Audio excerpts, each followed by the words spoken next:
Bob here from Sobell Rhodes, back with you because the government have announced an update to the job retention scheme, more specifically an extension. This was announced on the 29th of May. This video is correct on the 1st of June. Let's get into it. Going to try and go as fast as possible because there's a lot to cover and I don't particularly want anyone to fall asleep halfway through. Job retention scheme introduced in March for the benefit of employers to keep employees and directors employed and therefore to support them with some cash coming in. Essentially, people were being paid 80% of their salary to do absolutely no work whatsoever, and the government was covering that 100% up to 80% of the original salary, or £2,500, whichever was lower. The government, as I say, was funding this, and they also funded the proportion of employers' national insurance and the pension scheme contributions that were applicable. Pleased to say that during that time, up until the end of May, our firm at Sobell Rhodes have helped our clients to claim £900,000 plus in relation to the job retention scheme grants, which is all good news, helping to put cash into people's pockets. If you're looking for an overview of the details on how the scheme works and some of the background to it and the application process and the calculator, please go to see our YouTube channel on the coronavirus. We've got a playlist specifically for that, which you can click into, and there'll be some other video links as we go through. And all of this is going to change starting from the 1st of July.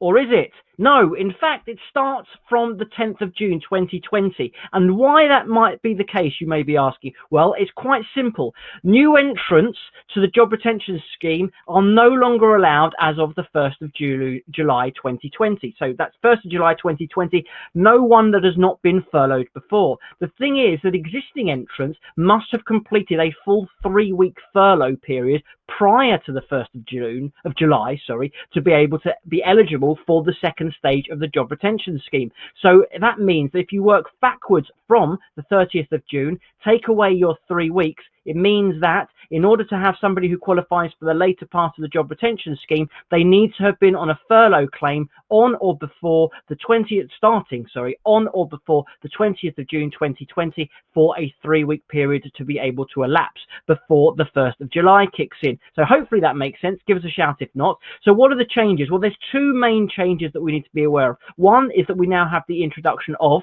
flexible furloughing. The other is changes in the way that employer contributions will be introduced by the government as they start to scale down the amount of support that they are giving to the employers through the grants that they are paying. So in terms of flexible furloughing, what is this? Okay, so it's coming in on the 1st of July 2020, which is actually 1 month earlier than had originally been indicated. It allows part-time to return to work. And that means that when somebody is actually within work, doing work, which may be, let's say, for example, of this conversation, Monday and Tuesday they're working, but Wednesday, Thursday, Friday they are furloughed from their usual work, then they will be paid full wages for the period of Monday, Tuesday, i.e. when they are working. The government will continue to provide up to 80% for the non-working period. So in this particular example, that Wednesday, Thursday, Friday period, that would be on furlough. They're going to be getting 80% of their salary, which the government is covering that cost in its entirety to start with. Once you've got someone who is on flexible furlough, the hours and shifts and the patterns that relate to that will be set by the employer based on the business needs. This is essentially about getting the economy going and therefore bringing people back into work. And we can't expect that employers are going to be able to just hit the ground running, hence this easing in using flexible furloughing.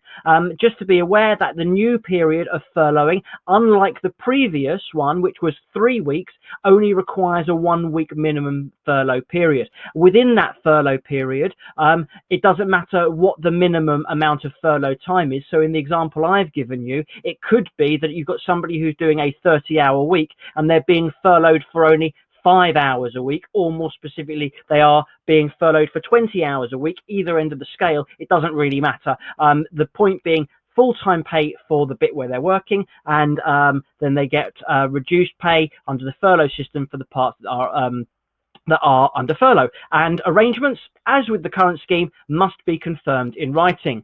So What about employer contributions? That is going to be a big change, and it changes over time. So you may want to come back and watch this, and we've also got an at-a-glance checklist that we're going to be sending out if anybody requires it. In June and July, no changes to the current payment period other than we have the flexible element that comes in from the beginning of July. As we already have at the moment, employers will be paying 80% of their salary. The employee is essentially losing 20% of their salary unless there's top-up, which is a separate matter, and see other videos for that. And the government is covering everything. That's up to 80% of the salary, to £2,500 cap, national insurance, and the relevant amount of employers' pensions. Then we're going to be moving through, and this is when we start to see the change, because in August, what will happen is the government will stop paying the employer's NI element and the employer's pension contribution element. They're still going to pay the salary, 80%, but the employer's NI and the pensions contribution will be covered by the employers. They're saying that it's about 5% of the cost that one would be paying if these people were in full-time employment. So essentially, you're getting, according to the government, up to 95% of the cost of employment back, but they're not doing anything. So that's what's going to be happening in August. Then in September, it changes a bit more, as we had in August, but this time the government is only going to be contributing 70% of the salary. The employers will need to put in the other 10% of the salary, and the employees are still potentially only receiving 80% of what they were getting at the time. This means that the government is essentially cutting back on what they put in. So we're going from 70%, so 80% down to 70%, which is the equivalent of using the cap. The maximum cap goes down from £2,500 to £2,187.50. What's important to note is that those caps, once we get past the 1st of July, will be prorated. So if you've got somebody who's on 50% furlough and 50% working, then those caps will be 50%, so 1,250 in July, for example. So be aware of that. So then moving onwards in October, again, the same sort of thing. Again, another 10% decrease in the amount that the government are putting in. They're putting in 60%, the employer putting in 20%, and the employee suffering the other 20%. But again, not doing anything for those periods. Same rules apply, apportionment in relation to those who are on flexible furloughing, and the government amount is capped now at £1,875 per employee per month, assuming that they are 100% furloughed. Obviously, the apportionment if not otherwise. So here's a bit of a summary. I don't expect you to sit here and read this now, but if you want to, we can get this sent out to you, because we've got a table at a glance version that will be available. And this can be done either by leaving a comment in the box below or by contacting us at info@sobellrhodes.co.uk, and we can make sure we send you out a full-size copy. It'll also be attached to our bulletins. Moving onwards. Employers' national insurance, auto enrolment, what are the implications for this moving forward? Well, the government is saying that approximately 25% of the job retention scheme claims relates to employers whose salaries being paid relates only to people who are below the national insurance threshold and or below the pensions threshold, and therefore the change from July to August won't affect them because they're not going to be paying anything anyway. So that means that essentially those people, those small employers in that situation, may well find that this situation remains unchanged through to the 31st of August 2020 rather than the 31st of July 2020. So that's good news. The other thing that you must be aware of is that the smaller employees who may still have some or all of their employer's allowance available will be able to mitigate some or all of that employer's national insurance contribution that will be kicking in from the 1st of August.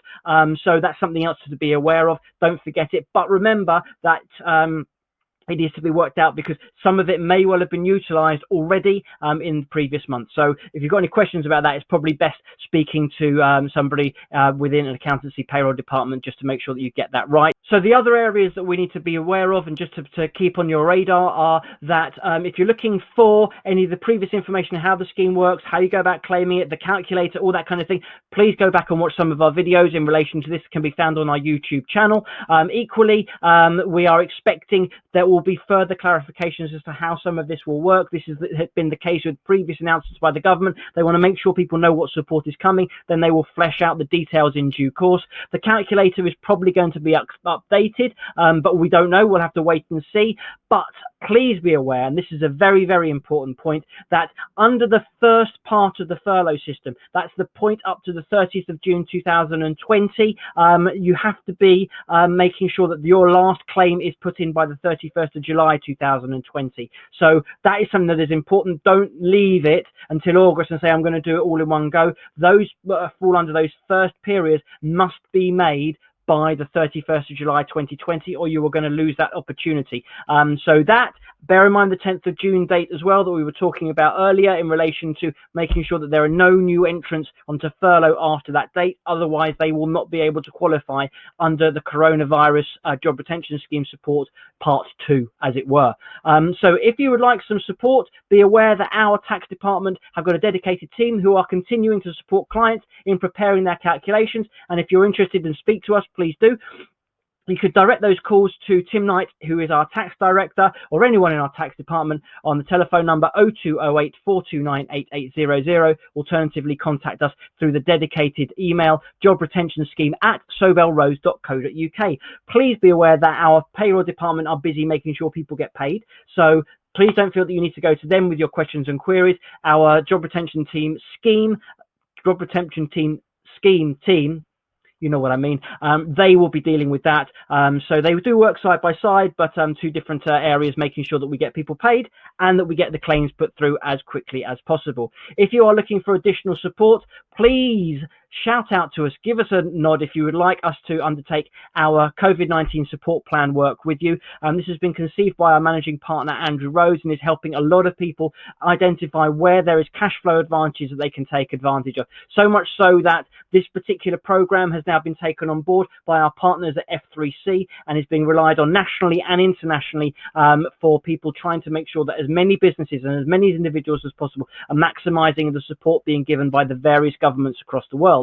If you're interested in having a taste of how this may put cash in your pocket, then contact us directly. Finally, before I let you go, this summary only covers a number of the details related to the current part of the job retention scheme. We're waiting for more clarity. However, look out for our live Q&A sessions, our roundtable online events, as this gives us an opportunity for our panel of experts, visiting experts, guests, and clients and contacts alike to explore best practices, things that are working, things that aren't working, in a very easy and comfortable environment without having to leave the comfort of your own chair. So if you're interested in that, make sure that you have got yourself onto our mailing list using the email address on the screen, info@sobellrhodes.co.uk, or give us a shout asking for my colleague Pascal at the office. In the meanwhile, we look forward to hearing from you. Hopefully we will be seeing you soon. There's more videos to come as more announcements are made, and thank you very much for listening. So apart from that, as always, even though it's getting a little bit safer out there, make sure you look after yourselves, make sure you're paying attention to social distancing, and stay safe. See you soon. Thank you very much.